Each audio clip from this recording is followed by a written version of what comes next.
He jested scars that never felt a wound. The song. What light through yonder window breaks? It is the east, and Juliet is the sun. Arise, fair sun, and kill the envious moon, who is already sick and pale with grief that thou, her maid, art far more fair than she. Be not her maid, since she is envious. Her vestal livery is but sick and green, and none but fools do wear it. Cast it off. It is my lady. Oh, it is my love. Oh, that she knew she were. She speaks it, she says nothing. What of that? Her eye discourses. I will answer it. I'm too bold. It is not to me she speaks. Two of the fairest stars in all the heaven, having some business to entreat her eyes to twinkle in their spheres till they return. What if her eyes were there, they in her head? The brightness of her cheek would shame those stars as daylight doth a lamp. Her eyes in heaven would through the airy region stream so bright that birds would sing and think it were not night. See the way she leans her cheek upon her hand. Oh, that I were a glove on that hand, that I might touch that cheek. I mean, she speaks. Oh, speak again, bright angel. For thou art as glorious unto this night, being o'er my head as a winged messenger of heaven unto the wide upturned wondering eyes of mortals who fall back to gaze on him when he bestrides the lazy pacing clouds and sails upon the bosom of the air. And thou art wedded to calamity. Father, what news?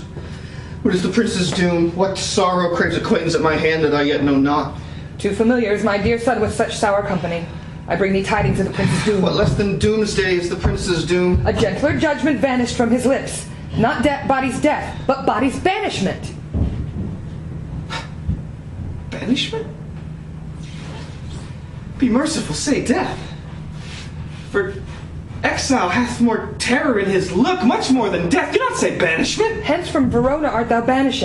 Be patient, for the world is broad and wide. There is no world without Verona walls. But purgatory, torture, hell itself. Hence, banished is banished from the world, and world's exile is death. So banished is death mistermed, calling death banished. Thou cutt'st my head off with a golden axe and smilest upon the stroke that murders me. O deadly sin! O rude unthankfulness! Thy fault our law calls death. But the kind prince taking thy part hath rushed aside the law and turned that black word death to banishment. This is dear mercy, and thou seest it not. 'Tis torture and not mercy. Heaven is here, where Juliet lives, and every cat and dog and little mouse, every unworthy thing live here in heaven and may look on her, but Romeo may not. More validity, more honorable state, more courtship live and carry on flies than Romeo. They may seize on the white wonder of dear Juliet's hand and steal a mortal blessing from her lips, who even in pure and vestal modesty still blushes, thinking their own kisses sin. But Romeo may not, he is banished. Flies may do this, but I from this must fly. They are free men, but I am banished. And sayest thou yet that exile is not death? Hast thou no poison mixed, no sharp ground knife, no sudden mean of death, though ne'er so mean, but banished to murder me, banished, oh friar! The damned use that word in hell, howlings attendant. How hast thou a heart, being a divine, a ghostly confessor, a sin absolver, and my friend, professed to mangle me with that word, banishing. Thou fond madman, hear me a little, speak. Oh, thou wilt speak again of banishment. I'll give thee armor to keep off that word. Adversity, sweet milk, philosophy to comfort thee, though thou art banished. Yet banished! Hang up philosophy! Unless philosophy can make a Juliet, displant a town, reverse a prince's doom, it helps not! It prevails not! Talk no no more. Oh, then I see that bad men have no ears. How should they that when wise men have no eyes? Let me dispute with thee of thy estate. Thou canst not speak to that thou dost not feel. Wert thou as young as I, Juliet thy love, an hour but married, Tybalt, murdered, doting like me, and like me banishing, then mightst thou speak.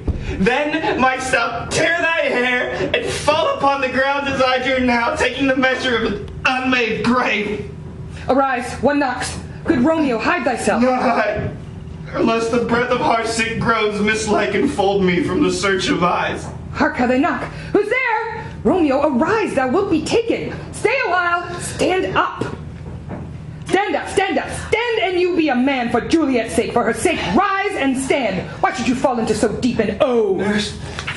Ah, sir, death's the end of all. And speakest thou of Juliet? How is it with her? Doth she not think me an old murderer now I have stained the childhood of our joy with blood removed but little from her own? Where is she? And how doth she? And what says my concealed lady to our cancelled love? Oh, she says nothing, sir, but weeps and weeps, and now falls on her bed, and then starts up and Tybalt calls, and then on Romeo cries, and then down falls again. As if that name shot from the deadly level of a gun did murder her, as that name's cursed hand murdered her kinsman. Oh, tell me, friar, tell me, in what vile part of this anatomy doth my name lodge? Tell me that I may sack the hateful mansion.